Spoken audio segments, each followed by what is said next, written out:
Hello guys, मैं आपको आज नेपाल में हुए 500 करोड़ रुपए की चोरी के बारे में बताना चाहता हूँ। ये मेरा नया चैनल है। मैं आए दिन इस चैनल पे अच्छी अच्छी कहानियाँ, रियल लाइफ इंसिडेंट डालने वाला हूँ, जो हो सकता है आपको अच्छा लगे। अगर अच्छा लगे तो सब्सक्राइब कर दीजिएगा मेरा चैनल, लाइक कर दीजिएगा। अगर कहानी अच्छी लगी, हो सके तो कमेंट भी कर दीजिएगा। तो आइए हम कहानी के पर आते हैं। तो नेपाल में 500 करोड़ रुपए की चोरी हुई, जो कि रॉयल कसिनो, जो गैम्बलिंग एरिया है, वहाँ पर हुई थी। नेपाल एक बहुत अच्छी जगह है। ऑल ओवर वर्ल्ड के लोग यहाँ पर आते हैं, टूरिस्ट आते हैं हैंग आउट करने के लिए, कसिनो में जुआ खेलने के लिए आते हैं। यहाँ पर बहुत सारे कसिनोज है। भारत से लगा हुआ नेपाल सस्ता भी पड़ता है। हम भारतीय ही बहुत ज़्यादा है, काठमांडू जाते हैं। तो काठमांडू में उस समय रॉयल कसिनो नाम का एक बहुत बड़ा कसिनो हुआ करता था। 1993 की बात कर रहा हूँ। तो ये 6 फॉरेनर आए और उन्होंने रॉयल कसिनो के बाजू में एक विला लिया, मुंह मांगी कीमत पे लिया, ताकि ये लोग रॉयल कसिनो के मूवमेंट पे नज़र रख सकें। और यहाँ पर विला लेकर इन लोग सिर्फ पार्टी करते थे। 2 महीने पहले 31st नाइट को चोरी का इन्होंने प्लान किया था, और 2 महीना पहले से ये लोग आके विला में रहने लगे। और सुबह से ले शाम तक सिर्फ पार्टी, दारू पीना, luxurious lavish brand of whiskies इन लोग पीते थे। सब लोगों को, आजू बाजू के लोगों को लगता था यार ये तो बहुत पैसे वाले हैं। उसके ठीक बाजू में एक लड़का हुआ करता था, नाम है उसका सतपाल। सतपाल यार कुछ करता नहीं था, कमाता नहीं था, कुछ नहीं था, सिर्फ ऐसे ही वेला बैठा रहता था। वो ये छेओं की लाइफस्टाइल को ऑब्जर्व करते रहता था। यार ये तो बहुत पैसे वाले, ये सोचता था सतपाल। यार थोड़ा सा मुझे अगर इनके साथ अगर रहने का मौका मिल जाए तो मेरी तो लाइफ बन जाएगी। ये सतपाल ने बहुत बार ट्राई भी किया इन लोगों को अप्रोच करने का, बट ये 6 लोग इस सतपाल को इग्नोर कर देते थे। अब हुआ ये कि रॉयल कसिनो के पास इन्होंने विला लिया, बट रॉयल कसिनो की तरफ ध्यान भी नहीं देते थे और सिर्फ अपनी पार्टी में लगे हुए थे। फिर अभी 2 महीने पहले 1 महीना तक इन लोगों ने पार्टी की। फिर उसके बाद एक दिन रॉयल कसिनो में गए और वहाँ के जितने भी स्टाफ थे सबसे दोस्ती करने लगे, हाय हेलो करने लगे, सबसे एकदम मिंगल हुए। और धीरे धीरे करके एक करके सब वहाँ के मैनेजर्स, वहाँ के जो डीलर्स हैं, उनको अपने घर बुलाने लगे और महंगी शराब पिलाने लगे। तो उन लोगों को भी फ़र्क नहीं पड़ता था कि अगर कोई फ्री में अगर कोई दारू पिला रहा है तो सभी लोग आते थे। फ्रेंडशिप बहुत अच्छे से किया इन लोगों ने कसिनो के स्टाफ के साथ। ये सब चीज़ें सतपाल, जो बाजू में रहता था लड़का, ये ऑब्जर्व करते रहता है। यार ये हमेशा रॉयल कसिनो की गाड़ी से लोग आते हैं इनके पास, इन लोग पार्टी करते हैं, यार मुझे भी चांस मिल जाता। हमेशा ये चीज़ सोचते रहता था सतपाल। अब हुआ ये कि 31st नाइट 1993 को इन लोगों ने चोरी का प्लान बनाया। उससे पहले 20 दिन पहले इन लोग जस्ट एक कैजुअली कसिनो में आए। 6 लोग अलग अलग टेबल में बैठे और जुआ खेलने लगे। इन्होंने 3-4 लाख रुपए, कुछ पैसे हारे, कुछ पैसे जीते, तो ऑल टुगेदर 3-4 लाख रुपए जो थे इनके पास, सब स्टाफ में बांट दिए। अब 3-4 लाख रुपए उस जमाने में बहुत बड़ा रकम होता था। स्टाफ को ऐसे ही मिल गया कि एक को 25-25, 30-30 हज़ार रुपये मिल गए। तो बहुत खुश हुए स्टाफ वाले। वो बोलते इनके पास, स्टाफ सोचते थे रॉयल कसिनो के कि ये बहुत पैसे वाले, इनको पैसे का कोई पड़ी नहीं है, they are very good people, right. तो अभी क्या हो गया, नाउ 31st नाइट आ गया इन लोगों का, the day of the robbery.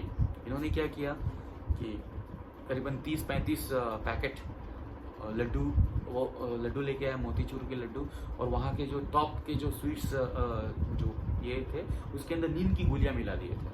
ठीक है, तो 30-35 पैकेट लड्डू लेके आए। तो अभी रॉयल कसिनो के सारे स्टाफ्स को तो पहले ही जानते थे, तो इन्होंने कोई ऑब्जेक्शन नहीं लिया। कसिनो के अंदर आए और लड्डू है तो कोई, और इनके पास हथियार भी थे, कोई चेकिंग भी नहीं किया, बिकॉज सारे के सारे स्टाफ को इन लोगों ने इन्होंने फ्रेंडशिप कर ली थी।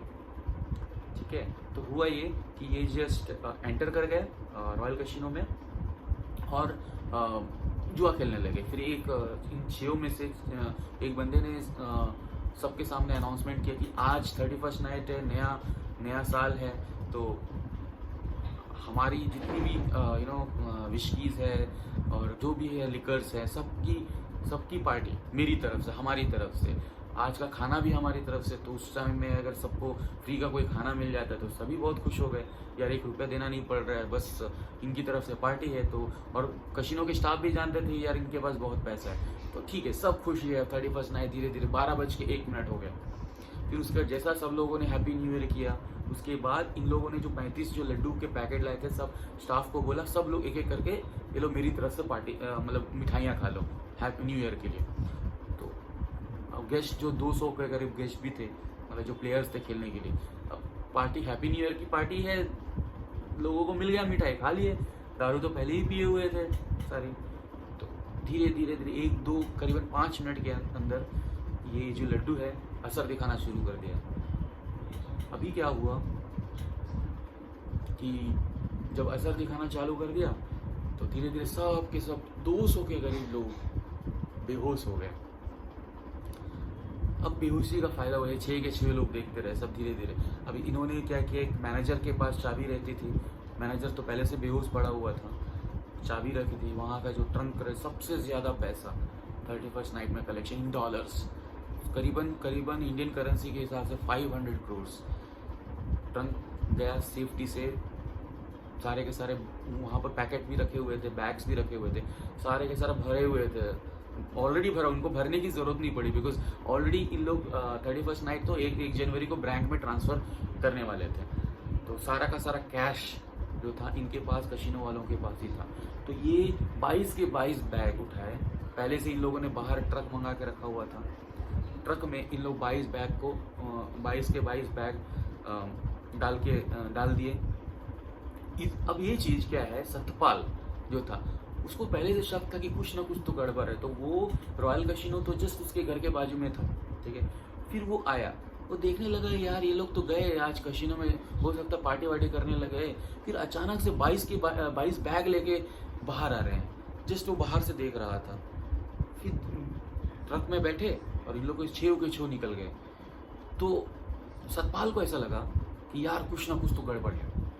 फिर हुआ ये कि कुछ कसिनो के स्टाफ को हल्का हल्का नशा से थोड़ा रिकवर होने लगे। तो कसिनो को स्टाफ को लगा कि यस कुछ ना कुछ तो हुआ है या चोरी हुई है या कुछ समथिंग।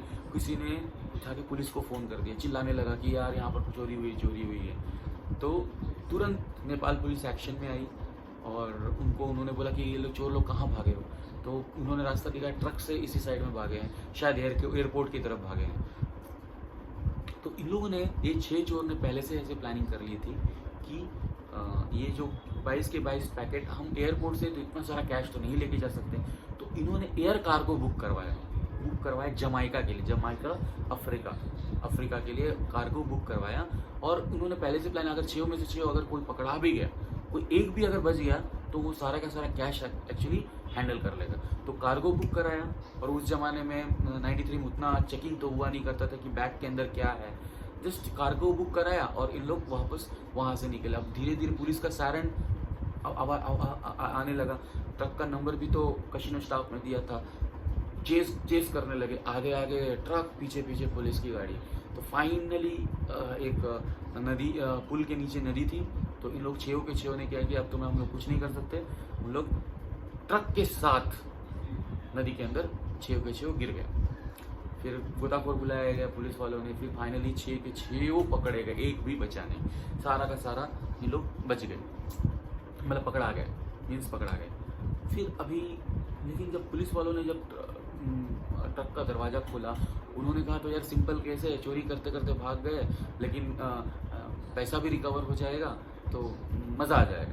पुलिस वालों को का मेंटालिटी ये था। लेकिन जब ट्रक का दरवाज़ा खोला गया ना, तो उसमें से कोई कैश नहीं था, बिकॉज इन्होंने ऑलरेडी कार्गो बुक करवा दिया था, ठीक है। तो कैश कहीं और जा रहा था, जमाइका जा रहा था, इन लोग यही चेस कर रहे थे ताकि वो जानबूझ के डाइवर्ट कर सके, मतलब कैश बड़ा नहीं पकड़ाना चाहिए, ये लोग पकड़ा गए तो चलेगा। तो हुआ ये कि ये तो पकड़ा गया और इन लोगों को लाइक डिटेंशन रूम में रखा गया, टॉर्चर वगैरह किया, 3rd डिग्री दिया, लेकिन चोर तो कुछ बताने को तैयार ही नहीं है, हर तरह से ट्राई कर लिया पुलिस वालों ने। अब हुआ ये कि 3-4 दिन तो मैं सतपाल, अभी कहानी यहाँ पर रुक जाती है। अब सतपाल की कहानी सुनाता हूँ। पैरेलली सतपाल सोच रहा था कि यार हुआ तो कुछ ना कुछ तो हुआ है।